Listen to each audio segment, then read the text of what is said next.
Hello student, कैसे हो सब लोग। आज पढ़ेंगे हम कंडक्टेंस के बारे में। इलेक्ट्रोकेमिस्ट्री का ये हमारा सेकंड क्लास है। कंडक्टेंस सिंपल सिंपल लैंग्वेज में देखी जाए, कंडक्टेंस के बारे में आपको क्या पता है? सिंपल लैंग्वेज में आप बता सकते हो कि कंडक्टेंस होते हैं वो इलेक्ट्रिसिटी को कंडक्ट करते हैं, कैरी करते हैं। जो इलेक्ट्रिसिटी को कैरी नहीं करते उसको हम इंसुलेटर कहते हैं। बेसिक डेफिनेशन हमने पहले ही पढ़ा है, तो उसका पहले डेफिनेशन डिस्कस करते हैं। क्लियर? तो क्या कहता है conductance? Substance substances which allow electricity to pass through them is known as conductor. इसके opposite substances which do not allow electricity to pass through them is known as insulator, as like plastic, wood. Clear? First definition of conductor. Conductor. This those substances which allow electricity to pass through them, तो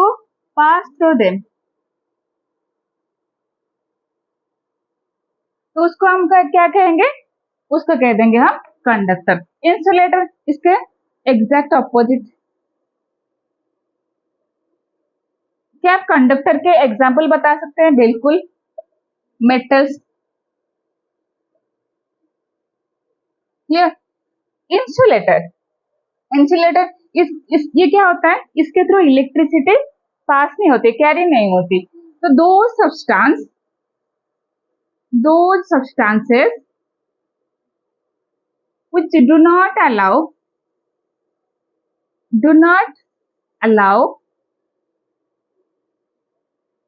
the electricity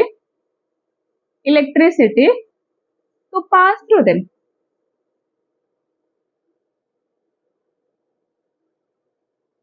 clear? Example लिख सकते हैं हम इसका, elastic, और इसको लिख सकते हैं प्लास्टिक, है ना। प्लास्टिक जो होते, प्लास्टिक, वुड। इसीलिए तो जो हमारा कंडक्टिंग वायर, जो इलेक्ट्रिसिटी प्रोवाइड करने के लिए जो वायर प्रोवाइड की जाती है, उसमें क्या होते, अंदर क्या है उसका कंडक्टिंग मटेरियल क्या रहता है? मेटल्स रहता है ना। और ऊपर कोटिंग क्या रहता है? प्लास्टिक रहता है, क्योंकि प्लास्टिक क्या है हमारा इंसुलेटर। क्लियर? देखो, कंडक्टर को हम, जो कंडक्टेंस है ना, उसको हम दो पार्ट में डिवाइड किया है। क्या कहते हैं उसको? देखो, कंडक्टर का फर्दर हमने डिसाइड किया टू पार्ट में। किस बेसिस पे हमने डिसाइड किया? ताकि जो भी इलेक्ट्रिसिटी फ्लो हो रहा है ना, तो किस रीजन की वजह से? वो आयन की वजह से हो रहा है या फिर इलेक्ट्रॉन की वजह से। उस बेसिस पे हमने कंडक्टर को टू पार्ट में डिवाइड किया, कंडक्टेंस को। देखो, कंडक्टर्स इसको हमने डिवाइड कर दिया टू पार्ट्स में। एक होता है इलेक्ट्रोलिटिक कंडक्टर,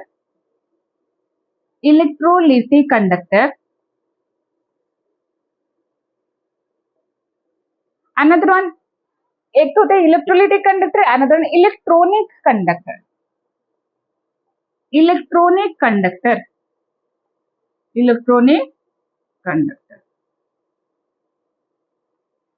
इसको वन बाय वन हम डिस्कस करेंगे। क्या होता है electrolytic conductor, another one electronic conductor.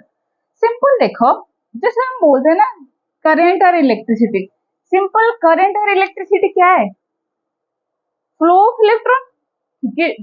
Electricity कैसे जैसे आपके देखो कमरे में फैन चल रहा है, बल्ब है ना, बल्ब भी जल रहा है, तो कैसे ये पॉसिबल है? Due to flow of electron, जिसको हम इलेक्ट्रिसिटी कहते हैं। चलो इसके बारे में डिटेल में स्टडी करेंगे। इलेक्ट्रोलिटिक कंडक्टर,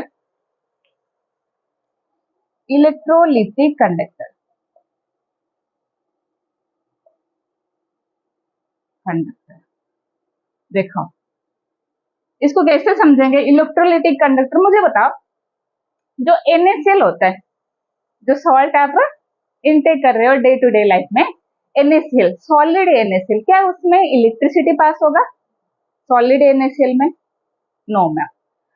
तो सॉलिड NaCl में इलेक्ट्रिसिटी कैरी नहीं होता है। जैसे ही हमने इसको पानी में डिजोल्व कर देंगे, when we add NaCl in aqueous और इन वाटर, वाटर भी एक्वस कहते हैं, वाटर में जैसे हम उसको क्या किए, ऐड किए, क्या हो जाता है, NaCl जो है ना वो आयोनाइज हो जाते हैं।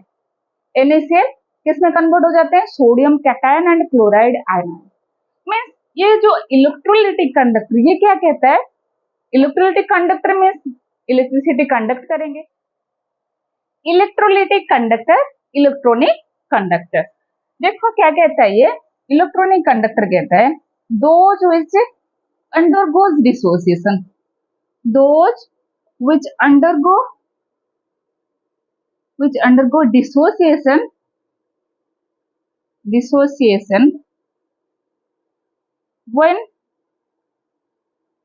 current is passed through them,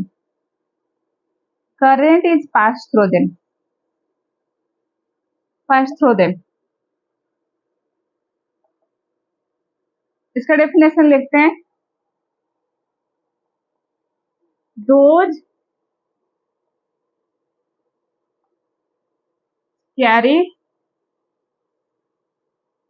current without undergoing dissociation,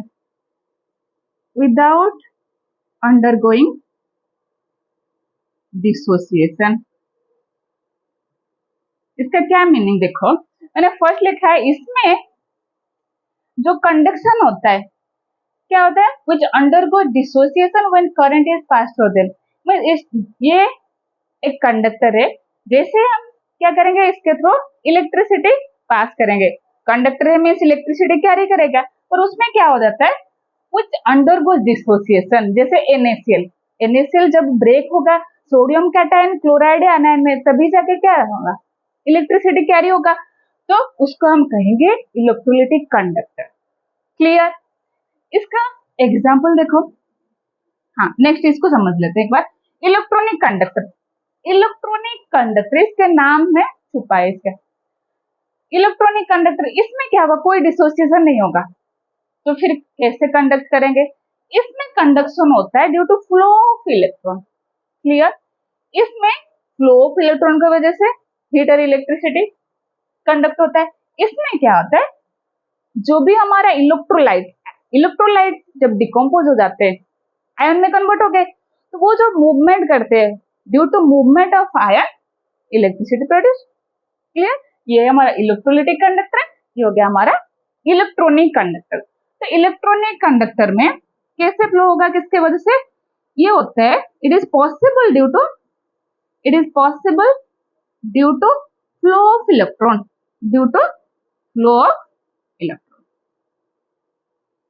तो जितने भी मेटल्स होंगे वो किसमें आ जाएंगे, इलेक्ट्रॉनिक कंडक्टर में।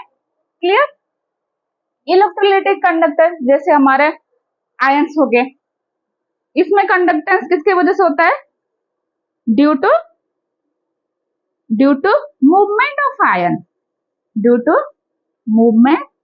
आयंस, ये दो टाइप के कंडक्टर हो गया, एक तो इलेक्ट्रॉन के बेसिस पे, अनदर आयन के बेसिस पे। देखो जो इलेक्ट्रोलिटिक कंडक्टर है, इसको हम इलेक्ट्रोलाइट भी कह सकते हैं, क्या कह सकते हैं, इलेक्ट्रोलाइट। देखो आपने इलेक्ट्रोलाइट सुना होगा, पहले जो इलेक्ट्रोलाइट आप पीते हो, है ना, जैसे आपको लूज मोशन हुआ है, आप जाते हो क्या मांगते हो, मुझे क्या दे दो, एक इलेक्ट्रोलाइट दे दो, है ना, तो सिंपली उसमें क्या होता है, कुछ सॉल्ट होते हैं, है ना, तो सॉल्ट को हमने क्या किया, पानी में डिजोल्व किया, वो क्या हो गए, आयंस में कन्वर्ट हो गए। क्लियर, देखो ये जो इलेक्ट्रोलिटिक कंडक्टर जिसको हम इलेक्ट्रोलाइट कहते हैं, इलेक्ट्रोलाइट को फर्दर टू पार्ट में डिवाइड किया गया है। जो इलेक्ट्रोलाइट है ना, ये हमारा टू पार्ट में डिवाइड है। Electrolytes are of two type, देखो क्या क्या होता है, एक तो होता है strong electrolyte, first strong electrolyte, another one weak electrolyte, weak electrolyte किस बेसिस में मैं कह रही हूँ स्ट्रॉन्ग इलेक्ट्रोलाइट, किस बेसिस में वीक इलेक्ट्रोलाइट, देखो इसका एग्जांपल के थ्रू आप समझ सकते हो। जितने भी स्ट्रॉन्ग एसिड स्ट्रॉन्ग बेसिस हैं वो किस कैटेगरी में, strong electrolyte. Strong acid strong bases का एग्जांपल बता सकते हो, आप पढ़ के आए हो, like HCl, H2SO4, clear. Strong base NaOH, KOH। कुछ सॉल्ट भी इसमें आते हैं, देखो वीक इलेक्ट्रोलाइट की कैटेगरी में कौन कौन होते हैं, जितने भी weak acid and bases, weak acid and bases, इसमें कौन कौन आ गए, strong acid and strong base, side में लिख सकते हो आप, strong acid and strong base, कुछ सॉल्ट भी आ गए इसमें। Weak acid and weak bases ये आ गया, मींस इसका एग्जांपल बता सकते हो, सबसे फेमस ये है हमारा CH3COH, एसिटिक एसिड, ठीक है, HCN, ठीक है, और जितने भी आपको बताया, देखो H3PO4, और वीक बेस का एग्जांपल दे सकते हो NaOH, ठीक है, तो ऐसे ही कुछ एग्जांपल्स है। स्ट्रॉन्ग इलेक्ट्रोलाइट, वीक इलेक्ट्रोलाइट, जैसे स्ट्रॉन्ग एसिड, आपको क्या पता है स्ट्रॉन्ग एसिड का क्या डेफिनेशन है, क्या समझते हो स्ट्रॉन्ग एसिड से, स्ट्रॉन्ग एसिड में क्या क्या कहते हैं, which form is H+ ion, H+ ion, और which decompose completely in aqueous solution, clear, जो 100% आयोनाइज हो जाते हैं, कंप्लीटली आयोनाइज हो जाते हैं, उसको हम स्ट्रॉन्ग एसिड या स्ट्रॉन्ग बेस ही कहते हैं, क्लियर। इन एक्वस सॉल्यूशन, ड्राई कंडीशन में कभी भी कोई इलेक्ट्रोलाइट आयोनाइज नहीं होगा, ये ध्यान में रख लीजिए। जैसे HCl, HCl स्ट्रॉन्ग एसिड है, क्लियर, मीन्स वो 100% क्या हो जाता है, डिसोसिएट हो जाता है, clear. Only in aqueous solution, dry condition में आपको पूछा जाता है ड्राई HCl स्ट्रॉन्ग होगा या फिर वीक होगा, क्लियर। आपको एक्वस सॉल्यूशन में गिवन मीन्स आप बता सकते हो ये आयोनाइज होगा तो स्ट्रॉन्ग होगा, ड्राई कंडीशन में कभी ये आयोनाइज नहीं होता, clear. Strong electrolyte, weak electrolyte, देखो इनके जो डिसोसिएशन के रेट है उस बेसिस पे एक कांस्टेंट हम पढ़ेंगे, इसको कहते हैं डिसोसिएशन कांस्टेंट अल्फा, जिस बेसिस पे हम बता सकते हैं कि ये स्ट्रॉन्ग है ये वीक है ना, अल्फा। कितने अल्फा हम पढ़ चुके हैं पहले, है ना, फिर न्यूक्लियर केमिस्ट्री में पढ़ेंगे अल्फा रेस बीटा रेस, यहाँ भी अल्फा, चलो पढ़ते हैं अल्फा, शायद साइंटिस्ट लोगों के फेवरेट था। अल्फा क्या है, इसको कहते हैं degree of dissociation, degree of dissociation, degree of dissociation जो होगा, इसका डेफिनेशन बता सकते हैं बिल्कुल, the fraction of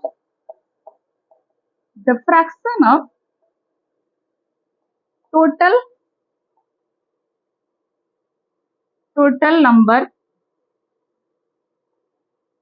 number of molecules of electrolyte, the fraction of total number of molecules of electrolyte which undergo dissociation, electrolyte which undergo dissociation, which undergo dissociation, इसको हम क्या कहेंगे, अल्फा। अब बता सकते हैं मैम, हमें इतना पता है कि जो स्ट्रॉन्ग एसिड स्ट्रॉन्ग बेस होते हैं वो क्या हो जाते हैं, वो इजीली क्या हो जाते हैं, आयोनाइज हो जाते हैं, मीन्स उनके केस में हम मान सकते हैं उनका जो डिकम्पोजिशन है आयोनाइजेशन है 100% है, तो उसको 1 के बराबर कंसिडर करते हैं। तो आप बता सकते हो अब जो वीक इलेक्ट्रोलाइट है वो कंप्लीटली डिकम्पोज नहीं होंगे, मीन्स उनके केस में अल्फा क्या हो जाएगा, लेस देन 1, क्लियर। ये दो कंसेप्ट इसको ध्यान में रखो। For strong electrolyte, for strong electrolyte alpha nearly equals to 1 कह सकते हैं, एग्जैक्ट तो 100% तो कह भी नहीं सकते हम, है ना, ऐसे कोई 100% परसेंटेज नहीं है, वैसा ही strong electrolyte alpha nearly equals to 1। Weak electrolyte में क्या होगा, ऑब्वियसली अल्फा लेस देन 1 होगा, क्लियर ये सब। स्ट्रॉन्ग इलेक्ट्रोलाइट वीक इलेक्ट्रोलाइट, देखो क्या क्या फैक्टर्स है जो अफेक्ट करते हैं कंडक्टेंस को। मुझे कमेंट सेक्शन में बताओगे, दो वायर है, ठीक है, दो वायर है, एक का लेंथ सेम है दोनों का, L1 L2, मैं ले रही हूँ L1 equal to L2, means दोनों का लेंथ सेम है, एक थिकर है, थोड़ा मोटी वायर है, एक थोड़ा थीन है। मुझे बताओ कौन सी वायर में कंडक्टेंस ज्यादा होगा, ये आपको कमेंट सेक्शन में बताना है, ठीक है। जब मैं फैक्टर्स बता दूंगी तब आप बता पाओगे ये सब। देखो ये बेसिक चीजें वैसे डे टू डे लाइफ में आपका यूज ही होता है। फैक्टर्स अफेक्टिंग इलेक्ट्रोलाइटिक कंडक्शन, उसके बाद पढ़ेंगे हम factors affecting electronic conduction. Factors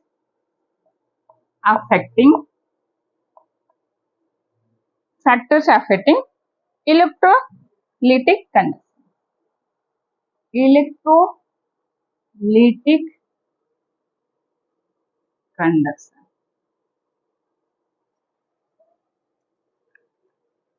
देखो क्या क्या फैक्टर्स हो सकते हैं इसमें। फर्स्ट एक फैक्टर है नंबर ऑफ इलेक्ट्रोलाइट, अभी डिस्कस किया हमने, number of electrolyte, number of electrolyte. मुझे बताओ जो इलेक्ट्रोलिटिक कंडक्शन है, इसमें कंडक्शन किसके वजह से होता है, due to ions. Number of ions जितना ज्यादा होंगे, क्लियर, नंबर ऑफ आयंस ज्यादा होंगे मीन्स कंडक्शन ज्यादा होगा, क्लियर। तो अब बता सकते हो स्ट्रॉन्ग इलेक्ट्रोलाइट और वीक इलेक्ट्रोलाइट किस केस में कंडक्शन ज्यादा होगा। मैम स्ट्रॉन्ग इलेक्ट्रोलाइट 100% डिसोसिएट हो जाते हैं, मीन्स उनके केस में कंप्लीट डिसोसिएट हो गए तो आयंस ज्यादा होंगे, तो स्ट्रॉन्ग इलेक्ट्रोलाइट में इलेक्ट्रोलिटिक कंडक्शन ज्यादा होगा in comparison to weak electrolyte. तो लिखते हैं number of electrolyte as the number of ions increases, conduction increases, clear. Number of ion जैसे इंक्रीज होगा कंडक्शन क्या हो जाएगा, इंक्रीज हो जाएगा। तो बता सकते हैं that is in case of strong electrolyte,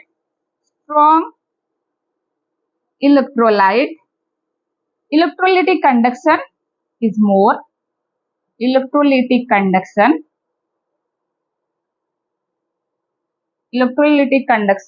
इसको इरेज कर देते हैं,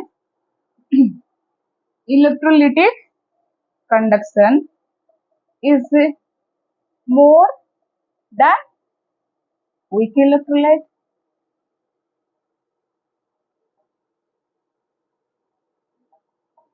क्या ये बात सभी को क्लियर है।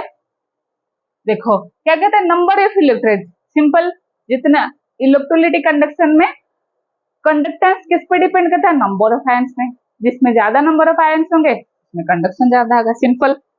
आपको एक स्ट्रॉन्ग इलेक्ट्रोलाइट एक वीक इलेक्ट्रोलाइट में कंपैरिजन गिवन होगा तो बता सकते हो। देखो मुझे बताओ तो शुगर होता है, ग्लूकोज, शुगर, ठीक है, यूरिया, क्या वो सब इलेक्ट्रोलाइट होंगे, इलेक्ट्रिसिटी, क्या वो पानी में डिजल्व होते ही उनके आयंस में कन्वर्ट हो जाएंगे, नहीं होते। यूरिया है ना, क्यों नहीं होते, उनमें पोलैरिटी डिफरेंस इतना नहीं है, तो आयन में वो कैसे कन्वर्ट होंगे। जैसे सोडियम क्लोराइड, उसमें सोडियम और क्लोरीन के बीच में इलेक्ट्रोनेगेटिविटी डिफरेंस है, इसीलिए चार्ज डेवलप हो रहा है, क्लियर। एक मेटल है दूसरा नॉन मेटल, ठीक है, तो एक पे पॉजिटिव चार्ज दूसरे पे नेगेटिव चार्ज। जो हाइड्रोकार्बन होते हैं जनरली, कार्बन और हाइड्रोजन, ठीक है, इसमें तो इतना इलेक्ट्रोनेगेटिविटी डिफरेंस है ही नहीं, तो उसमें प्लस माइनस कहाँ डेवलप होगा, क्लियर, बॉयंस में कन्वर्ट नहीं होंगे, तो उनको क्या कहते हैं, नॉन इलेक्ट्रोलाइट, क्लियर, वो होता है हमारे नॉन इलेक्ट्रोलाइट। तो उसका डेफिनेशन भी आप बता सकते हो, which do not ionize in solution, clear, वो इलेक्ट्रिसिटी भी कैरी नहीं करते। नेक्स्ट पॉइंट हमारा size of solvated ions, solvated ions, size of solvated ion. देखो मुझे बताओ साइज ऑफ सॉल्वेटेड आयन, जो फैटी होते हैं, बल्कियर ग्रुप होते हैं, आप पढ़ते हो ना ऑर्गेनिक केमिस्ट्री बल्की ग्रुप, तो जो बल्की ग्रुप होते हैं क्या वो तेज से भाग पाएंगे? जो हेल्दी है, बल्की पर्सन है, क्या वो रेस जीत पाएगा? हाँ, कोई एक्सेप्शन केस हो सकते हैं, पर चांसेस क्या है ना? मोटू पतलू में रेस होगी, तो चांसेस किसका ज्यादा है? पतलू का, है ना? तो वैसे ही हाइड्रेशन एनर्जी ज्यादा होगा, मोर वाटर मॉलिक्यूल एक्यूमुलेटेड हो जाएंगे, वो बल्कियर हो गया, उसका मूवमेंट में क्या होगी? मूवमेंट उसका स्लो हो जाएगा। मूवमेंट स्लो हो गया मीन्स कंडक्शन किसके वजह से था? Due to flow, due to movement of ions, due to movement of ions, movement is slow हो गया। ठीक है, वही condition size of solvated ion, larger the size of solvated ion, solvated, इसको ये करो, सॉल्वेटेड आयन क्या होगा? Lesser is conductance. इसके बहुत सारे एग्जांपल आगे प्रैक्टिस करेंगे। ठीक है, तो ये था साइज ऑफ सॉल्वेटेड आयन। मुझे बताओ विस्कोसिटी का कोई इंपैक्ट है इसमें? देखते हैं, थर्ड पॉइंट लिखो, third point, nature of solvent, nature of solvent and viscosity, and viscosity. Electrolytic conductance पढ़ रहे हैं, मीन्स कंडक्शन हो रहा है हमारे आयंस की वजह से। नेचर ऑफ सॉल्वेंट कैसा होना चाहिए? पोलर होगा या नॉन पोलर होगा? ये बता दो मुझे। बताओ जो पोलर होते हैं वो आयोनाइज होते हैं, क्लियर, जैसे H2O एंड CCl4। कौन में? इन दोनों सॉल्वेंट में कंपेयर करो, किसमें इलेक्ट्रोलिटिक कंडक्शन होगा? जो पोलर सॉल्वेंट है, क्लियर। विस्कोसिटी ज्यादा होगा, मोर विस्कस, जैसे आप हनी और वाटर में कंपेयर करो तो मोर विस्कस कौन सा है? हनी है। तो क्या उसमें मूवमेंट इजीली हो पाएगा? नहीं। तो मूवमेंट नहीं होगा, मूवमेंट नहीं होगा मीन्स कंडक्टेंस भी स्लो हो जाएगा। क्लियर, ये आसान कंसेप्ट है। Nature of solvent, polar solvent favours electrolytic conduction, electrolytic conduction, clear. Viscosity ज्यादा होगा, कंडक्टेंस कम होगा। More viscous the solvent, lesser is the conductance। इसको हनी एंड वाटर के साथ कंपेयर करके आप इमेजिन करो। क्लियर सभी को? क्या ये बात सभी को क्लियर है? Nature of solvent and viscosity. Next देखो, ये मोस्ट इंपोर्टेंट है, फोर्थ पॉइंट, जो हमारे कंसंट्रेशन, कंसंट्रेशन पे क्या इंपैक्ट है? Concentration of solution, concentration of solution.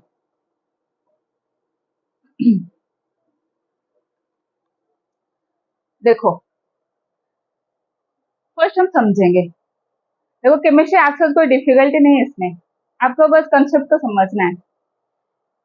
Concentrated एक सोल्यूशन में ले रही हूँ, देखो दो विकल ले रहे हैं, ठीक है।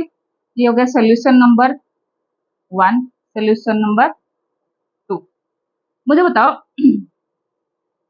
एक तो कंसंट्रेटेड, अनदर डाइल्यूट, किस वजह से हम कह रहे हैं कि एक कंसंट्रेटेड है एक डाइल्यूट है? इसमें 250 ml वाटर है, इसमें भी 250 ml वाटर है।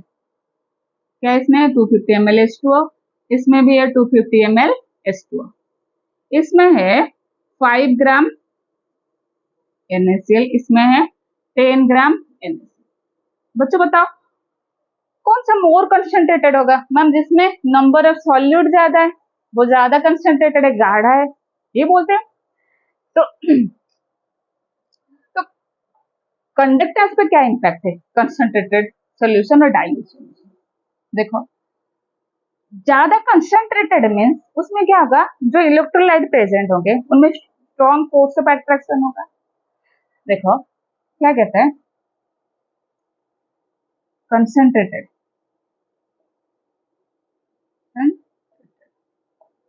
कंसंट्रेटेड मीन देखो जब कंसंट्रेशन ज्यादा होगा, with increase in concentration, with increase in concentration, concentration conductance decreases. इसमें टू केस डिस्कस करेंगे, कंडक्टेंस डिक्रीजेस। देखो दो केस कैसे, एक तो हम कंसिडर करेंगे स्ट्रॉन्ग इलेक्ट्रोलाइट के केस में, another one week electrolyte case में। देखो कैसे डिफर होता है। स्ट्रॉन्ग इलेक्ट्रोलाइट के केस में क्या होगा, इलेक्ट्रोलाइट दोनों के केस में क्या होगा, concentration increase mean conductance decrease होगा, पर दोनों का रीजन अलग है। ध्यान से सुन लीजिए, जो कंडक्टेंस है हमारा, कंसंट्रेशन ज्यादा मीन्स कंडक्टेंस क्या होगा, कम होगा, पर उसको जस्टिफाई करने के लिए दो डिफरेंट रीजन है। स्ट्रॉन्ग इलेक्ट्रोलाइट के केस में क्यों डिक्रीज हो रहा है एंड वीक इलेक्ट्रोलाइट केस में क्यों डिक्रीज हो रहा है, विथ इंक्रीज इन कंसंट्रेशन। देखो वीक इलेक्ट्रोलाइट क्या होता है, इसमें स्ट्रॉन्ग इलेक्ट्रोलाइट में क्या होता है, inter ionic force of attraction ज्यादा होता है। Inter ionic force of attraction, force of attraction is मोर। जब फोर्स ऑफ अट्रैक्शन ज्यादा है, एक दूसरे से अच्छी तरीके से जुड़े हुए हैं, मूवमेंट तो नहीं होगी, इसलिए कंडक्टेंस नहीं होगी। In interionic force of attraction is more, hence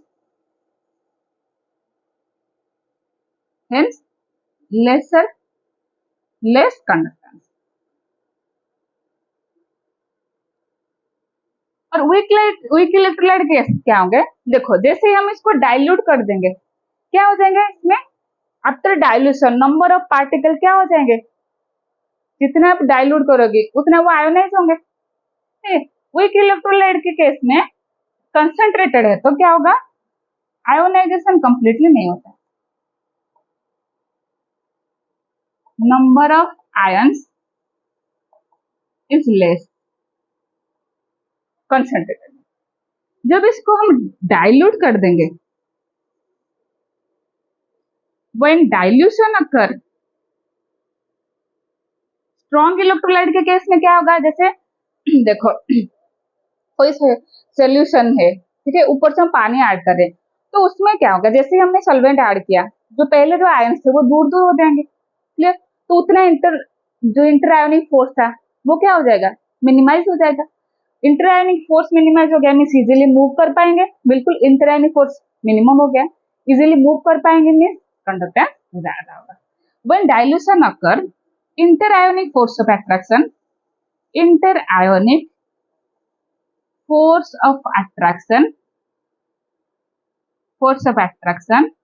decreases, conductance क्या होगा, कंडक्टेंस इंक्रीजेस, क्लियर। और इसमें क्या होता है, number of ions increases with dilution, with electron, ठीक है, डाइल्यूशन में नंबर ऑफ आयंस इंक्रीज होंगे तो क्या हो जाएगा, कंडक्टेंस इंक्रीज हो जाएगा। क्या ये बात क्लियर है आपको, ठीक है। नेक्स्ट हमारे फैक्टर्स की तरफ बढ़ते हैं। नेक्स्ट फैक्टर है हमारा टेम्परेचर। टेम्परेचर का क्या रोल है कंडक्टेंस पे, मुझे बताओ, टेम्परेचर इंक्रीज करने से कुछ चेंज होगा, टेम्परेचर कितने नंबर पॉइंट पढ़ रहे हैं तो देख लेना आप कौन सा पॉइंट है ये। टेम्परेचर इंक्रीज करने से क्या मॉलिक्यूल का काइनेटिक एनर्जी इंक्रीज होगा, बिल्कुल मैम। तो जब काइनेटिक एनर्जी इंक्रीज होगा मीन्स वो इजीली मूव कर पाएंगे, इजीली मूव करेंगे तो उनका कंडक्टेंस ज्यादा होगा। With increase in temperature, with increase in temperature, kinetic energy increases, kinetic energy increases and hence conductance increases।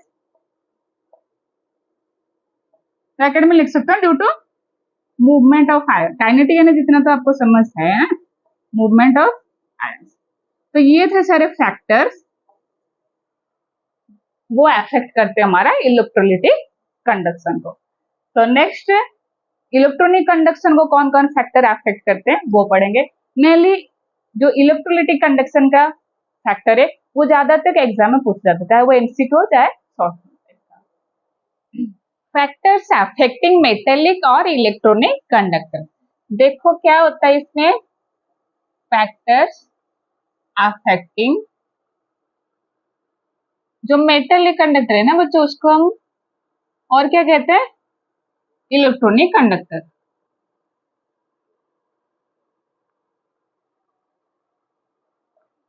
और लिख लो, ठीक है, और इलेक्ट्रॉनिक कंडक्टर, क्योंकि मैंने पहले ही बताया जो कंडक्शन शो करते हैं due to flow of electron उनको क्या कहते हैं, इलेक्ट्रॉनिक कंडक्टर। देखो क्या क्या फैक्टर हो सकता है मेटेलिक कंडक्टर के लिए, देखो ये डिपेंड करता है number of valence shell electron, जितना वैलेंस शेल इलेक्ट्रॉन होंगे उतना उनका क्या हो जाएगा, metallic conduction capacity. Depends upon, it depends upon structure and nature of substance। first point, nature of substance।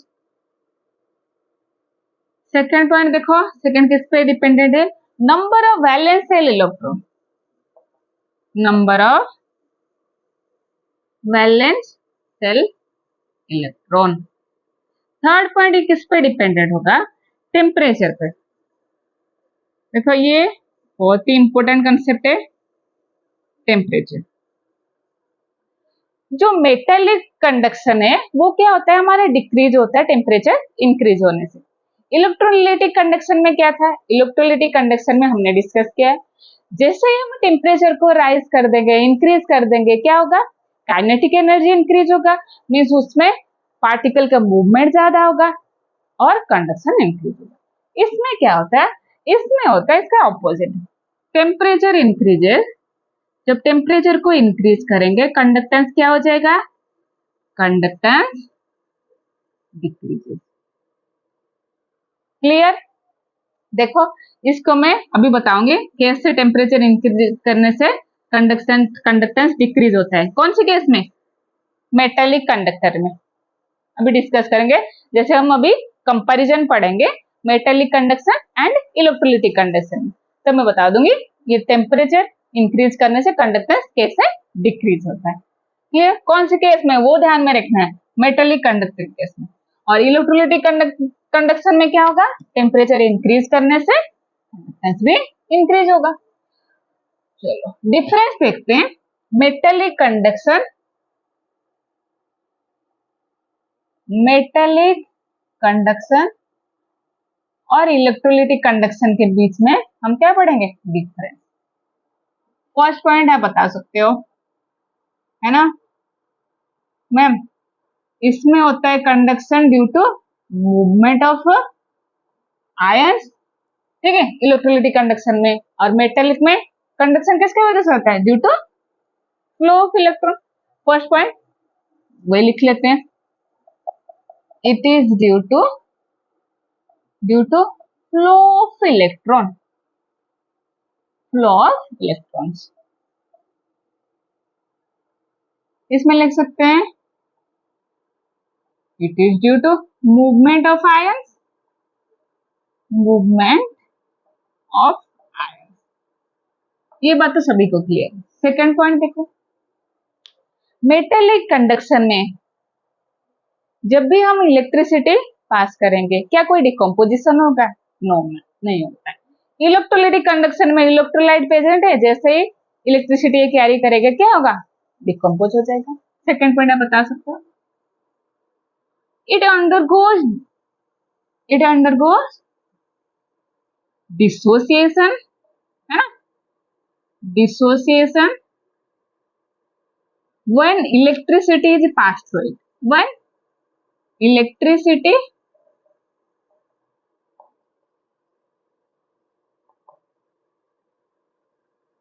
हाँ, इसमें क्या होगा, कोई डिकम्पोजिशन होगा नहीं, it does not undergo any decomposition,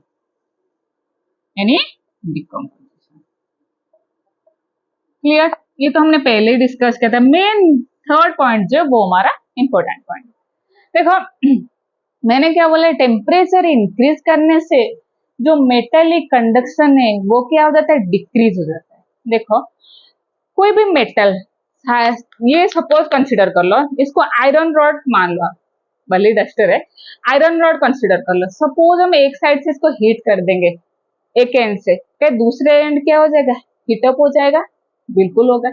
तो क्या हो रहा है, इसमें जो पार्टिकल प्रेजेंट है, जैसे आपने एक एंड में क्या किया, हीट प्रोवाइड किया, धीरे धीरे क्या होता है, इसमें जो आयरन रॉड है ना, हम आते इस साइड हम हीट प्रोवाइड कर रहे हैं, इसमें क्या होता है, जैसे हम एनर्जी दे रहे हैं, कोई भी मॉलिक्यूल पार्टिकल को आप एनर्जी प्रोवाइड कर रहे हो, मीन्स उनका क्या होगा, एक्साइटेशन होगा। तो उसमें क्या होता है, इसमें जो मॉलिक्यूल होते हैं वो क्या करते हैं, स्टार्ट वाइब्रेटिंग। तो इसमें क्या होता है, जैसे हमने इलेक्ट्रिसिटी पास किया, क्या होता है, वाइब्रेटिंग कर्नल्स की वजह से क्या होता है, अपोज आता है। वाइब्रेटिंग कर्नल के वजह से क्या होता है, जो भी फ्लो था इलेक्ट्रॉन का, ठीक है, वो क्या हो जाते हैं, अपोज हो जाते हैं। मीन्स वाइब्रेटिंग कर्नल अपोज करते हैं किसके फ्लो में, इलेक्ट्रॉन के फ्लो में। भाई जब इलेक्ट्रॉन की फ्लो ही नहीं होगा अच्छी तरीके से, कंडक्शन पॉसिबल होगा नहीं, ठीक है। इसीलिए क्या होता है, मेटेलिक कंडक्शन डिक्रीज होता है with increase in conduction, with increase in temperature. देखो when temperature, शॉर्ट में लिख रहे हो, temperature increases, kernels start vibrating, kernels start vibrating, which oppose in the flow of electron,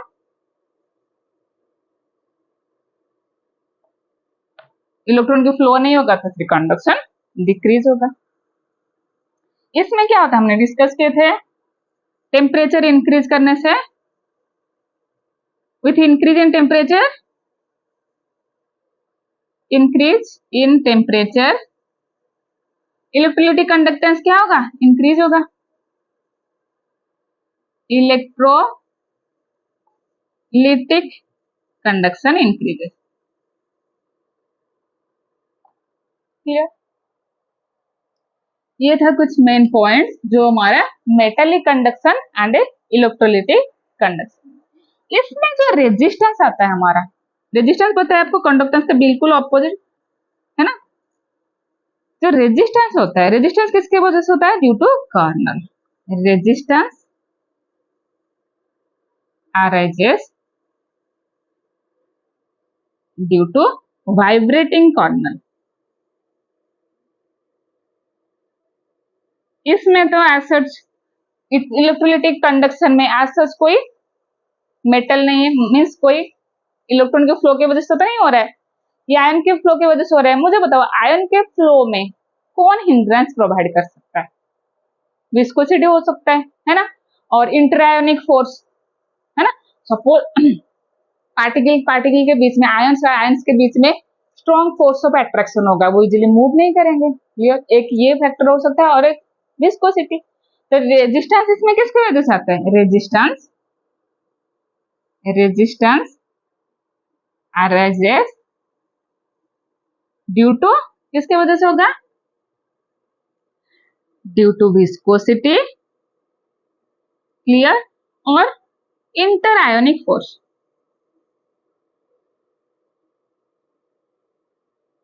I hope ये सब points आपको क्लियर है। आपको इनके डिफरेंस आए, इलेक्ट्रोलिटिक कंडक्शन, मेटेलिक कंडक्शन वो भी बता सकते हो, फैक्टर्स वो बता सकते हो।